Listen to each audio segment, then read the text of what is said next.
形にすることだけだった。ただ一度の勝利もなし。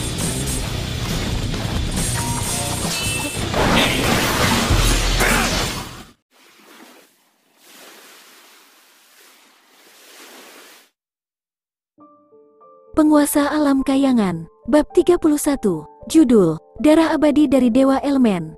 Kata Gunawan membuat Rumini membeku. Ketika tiba-tiba dia melihat arah pandangan Gunawan, akhirnya dia menyadari. Bajingan mesum, Rumini melompat mundur seperti kilat, dua tangannya yang kecil secara refleks menekan roknya dengan keras. Dalam sekejap saja, wajahnya yang putih salju penuh dengan kegusaran, panik, dan juga kemerahan cepat berkembang. Benar, gadis yang menyendiri dan sombong yang bersikap sangat kejam ini benar-benar panik dan tersipu malu.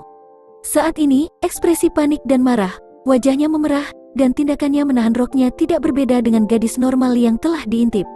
Terlebih lagi, ada pesona menyenangkan yang tidak dimiliki gadis lain, menatap Gunawan dengan tatapan saat dia melihat. Tentu saja, jika memang tidak ada niat membunuh yang mengerikan yang dicampur dengan itu pasti benar-benar sempurna. Wajah Rumini penuh dengan kemarahan. Dua mutiaranya seperti geraham yang diikat erat-erat berkedip-kedip dengan cahaya dingin, dan ungkapan di matanya bahkan lebih ganas, seolah ingin mengulitinya hidup-hidup. Dia dibesarkan dalam penghormatan, penyembahan dan ketakutan orang lain. Kecuali keluarganya, akan sulit menemukan beberapa yang berani menatapnya secara langsung. Dia tidak pernah berpikir bahwa tubuhnya benar-benar akan dinodai oleh orang biasa, apalagi oleh yang benar-benar tidak berguna sama sekali. Niat membunuh di sekitar Gunawan cukup mengerikan untuk dibandingkan dengan pisau nyata, seolah-olah pemilik niat membunuh itu benar-benar akan merobeknya berkeping-keping pada detik berikutnya. Namun, kulit Gunawan tidak goyah. Dia menggerakkan lehernya yang hampir terlepas dari kaki Rumini, dan berkata dengan tegas saat dia berdiri sambil membersihkan debu dari pantatnya. Aku telah menyetujui ketiga kondisimu. Sebelumnya, kau mengatakan bahwa aku akan diberi satu set baru pusat cakra, bukankah sudah saatnya hal itu terjadi? Aura pembunuh Jasmine tidak sedikit pun berkurang saat kemerahan di wajahnya berubah. Dengan tubuhnya, mari kita tidak berbicara tentang menodainya sepenuhnya dengan mata. Bahkan jika seseorang hanya menyentuh ujung jarinya, dia pasti masih akan memotongnya menjadi beberapa bagian. Namun melawan Gunawan, meski dia memiliki kebencian yang luar biasa di hatinya, dengan cukup banyak niat membunuh yang bahkan bisa mencapai langit, dia tidak dapat melakukan apapun, karena hidupnya juga miliknya sendiri. Lupakan selamanya apa yang kau lihat tadi. Ekspresi Rumini tidak menyenangkan dan kejam, dengan niat membunuh sedingin es. Namun, wajahnya terlalu mungil dan imut. Bahkan jika ungkapannya jauh lebih berbahaya, tetap saja sangat menyenangkan untuk dilihat, yang tidak membuat Gunawan merasakan sedikit pun penangkalan. Jika bukan karena aku berbagi kehidupan yang sama denganmu, aku pasti akan mencungkil matamu dan memastikan tidak akan ada kuburan bagimu untuk beristirahat. Aku pastikan tidak melihat apapun yang seharusnya tidak kulihat seperti tadi, kata Gunawan dengan ekspresi panik, tapi dengan tenang menambahkan dalam hatinya.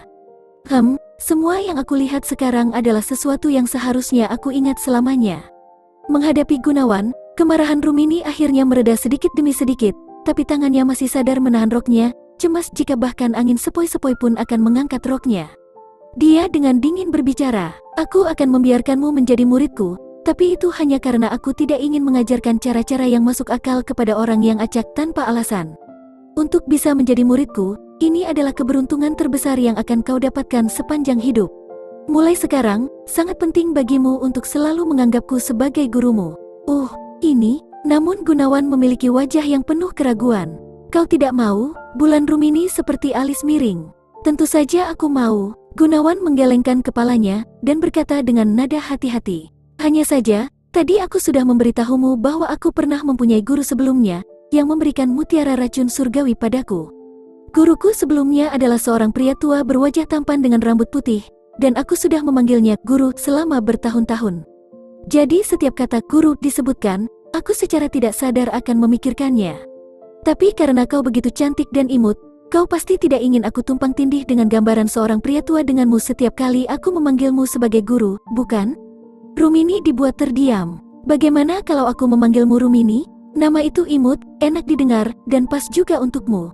Atau, aku juga bisa memanggilmu Bintang kecil, Rumini kecil, Ruminier, Rum kecil, Rum kecil, Min kecil, memanggilmu Putri, yang mulia, atau Putri Rumini juga oke, atau Alis Rumini sedikit tersentak dan ujung bibirnya juga sedikit tersumbat. Karena tidak tahan lagi, akhirnya dia berbicara. Kau bisa memanggilku Rumini, tapi kau tidak boleh lupa di hatimu bahwa aku adalah gurumu. Selanjutnya, kau tidak boleh melupakan tugas dan tempatmu sebagai muridku. Baiklah, Gunawan langsung mengangguk dan berkata, jika Rumini benar-benar bisa memberiku pusat cakra baru yang hebat, aku akan memperlakukanmu sebagai guruku, menghormatimu, taat padamu dan mengikuti perintahmu. Aku akan melakukan yang terbaik untuk membersihkan semua racun di dalam tubuhmu dan membantu memulihkan tubuh fisikmu. Kalimat terakhir Gunawan membuat tatapan Rumini melayang. Lalu, suaranya buram dengan maksud membunuh tersembunyi. Selain itu, kau tidak diperbolehkan melakukan hal-hal yang tidak sopan kepadaku, atau... Itu sudah pasti, kata Gunawan dengan ekspresi tulus. Apa yang terjadi tadi hanyalah sebuah kecelakaan. Diam. Saat dia mendengar Gunawan menyebutkan kejadian di mana dia telah dikecam oleh matanya sebelumnya, hembusan rasa malu dan kemarahan berhasil mengalahkan Rumini, dan nada suaranya juga melemah sedikit. Gunawan cepat berhenti berbicara, dan mengarahkan topik ke topik yang paling dia inginkan. Kalau begitu, tentang memberiku pusat cakra yang baru, bisakah kita memulai sekarang? Rumini diam beberapa saat dan berkata, bawa aku ke tempat yang tak seorang pun akan mendekat. Karena saat itu juga pertama kalinya Gunawan masuk ke alas pengging, dia sama sekali tidak terbiasa dengan lingkungan sekitar dan gunung naga api bahkan lebih tidak dikenal. Saluran pencernaan Gunawan bergoyang-goyang karena lapar sekarang, tapi kata-kata Rumini membuatnya sangat senang sehingga dia mengabaikan rasa laparnya. Dia dengan hati-hati berjalan lebih dalam ke gunung naga api. Setelah menyusuri sebuah gunung kecil, dia tiba di sebuah daerah dengan rumput hijau tebal. Melihat bahwa tidak ada tanda aktivitas manusia atau binatang, Gunawan menghentikan pencariannya. Di tempat ini, tidak ada yang datang ke sini kan? Gunawan menyapu lingkungan dengan matanya. Rumini, bagaimana caramu melakukannya? Tanya Gunawan. Bagaimanapun, mendapatkan pusat cakra baru dalam waktu singkat tampaknya bertentangan dengan akal sehat, tidak peduli dari sudut mana hal itu dipertimbangkan. Rumini, yang telah mengikuti di belakang Gunawan, perlahan-lahan mendekat. Meskipun kakinya telanjang, mereka tidak terkontaminasi oleh sedikitpun oleh tanah dan debu di sepanjang jalan. Kakinya begitu lembut dan seputih salju, sehingga mereka bisa memberi dorongan pada orang untuk menyentuh dan merasakannya dengan sekilas. Berhenti di depan Gunawan, tatapannya menatap jauh ke depan dan matanya berkilau. Kau tahu apa alasanku dikejar dan terinfeksi oleh racun mengerikan ini sebelumnya? Untuk alasan apa? Tanya Gunawan. Karena tetesan darah ini. Dalam kebingungan Gunawan, Rumini perlahan mengangkat tangan kanannya. Jari telunjuknya yang tipis dan halus diangkat ke langit, dan dari ujung jarinya, setetes-tetesan air berwarna merah tua perlahan naik disertai dengan cahaya yang berkilauan, sampai melayang di atas ujung jarinya. Apa ini? Gunawan mendekat dan memantapkan matanya. Sepertinya, setetes darah. 300 tahun yang lalu, seseorang menemukan sebuah buku kuno sambil menjelajahi sebuah reruntuhan yang berbahaya dari era kuno. Di sana tercatat sebuah pesan. Di era primordial, ada dewa sejati yang juga dikenal sebagai Dewa Elemen. Dia adalah dewa terakhir yang tersisa setelah jatuhnya era para dewa. Kejatuhannya menandai akhir sebenarnya dari era para dewa. Dan selama kejatuhan Dewa Elemen, dia meninggalkan tetesan darah abadi yang membawa sumber kekuatannya. Jika seseorang bisa memperoleh setetes darah abadi ini dan memasukkannya ke dalam tubuh mereka, pusat cakra mereka akan menghasilkan kekuatan dari Dewa Elemen. Banyak orang dengan cepat memperoleh informasi tentang catatan ini. Kata-kata kekuatan dewa yang sebenarnya sangat menarik bagi semua orang. Dengan demikian, banyak orang mulai mencari-cari darah Dewa Elemen. Tapi selama berabad-abad, tidak ada yang sukses, dan baru 1 bulan yang lalu seseorang menemukan lokasi kejatuhan Dewa Elemen. Oleh karena itu, banyak orang bergegas ke tempat itu untuk menemukan sisa-sisa Dewa Elemen. Secara tidak sengaja, darah abadi dari Dewa Elemen yang legendaris benar-benar ditemukan dan menyebabkan semua orang berebut untuknya. Tapi pada akhirnya, itu jatuh ke tanganku. Mereka mengejarmu karena kamu memiliki darah Dewa Elemen? Tanya Gunawan. Pada saat bersamaan, gelombang kebingungan berlalu. Darah Dewa Elemen, banyak orang yang memperjuangkannya. Jika itu benar-benar suatu kegemparan, kenapa aku belum pernah mendengar ini? Bahkan 2 kata Dewa Elemen adalah sesuatu yang baru bagiku. Juga, hal-hal seperti dewa-dewa kuno. Sebenarnya ada, orang yang benar-benar berani merebut kepemilikanku. Sepertinya mereka hanya meminta harapan kematian.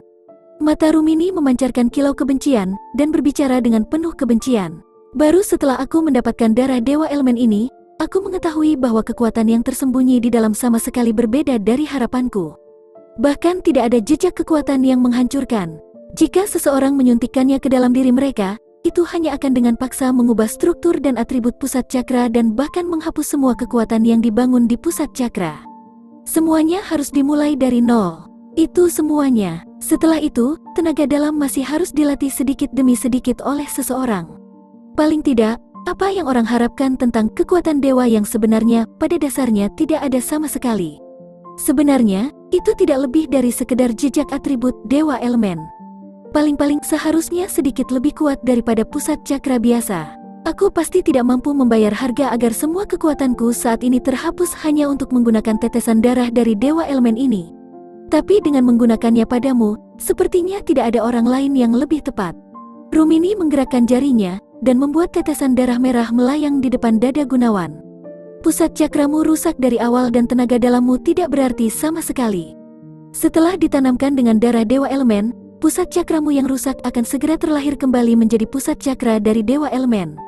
Meskipun aku tidak dapat merasakan banyak kekuatan dari tetesan darah dewa elemen ini, masih ada kemungkinan bahwa ini akan memberimu semacam kekuatan khusus dari dewa elemen. Bahkan jika tidak, kau tidak akan menjadi orang tidak berguna lagi selamanya. Saat dia berbicara, mata Rumini tiba-tiba berkilau dan cerah saat dia menurunkan pergelangan tangannya yang putih salju. Ujung jarinya yang halus tiba-tiba merangsang darah dewa elemen untuk melayang dan menembus dada Gunawan. Lubang dada Gunawan terbelah terbuka untuk menunjukkan noda darah, dan tetesan darah merah yang mengerikan menyentuh darah Gunawan yang meluap seolah-olah tertarik. Dalam sekejap, ia masuk ke tubuh Gunawan. Dan cerita pun bersambung.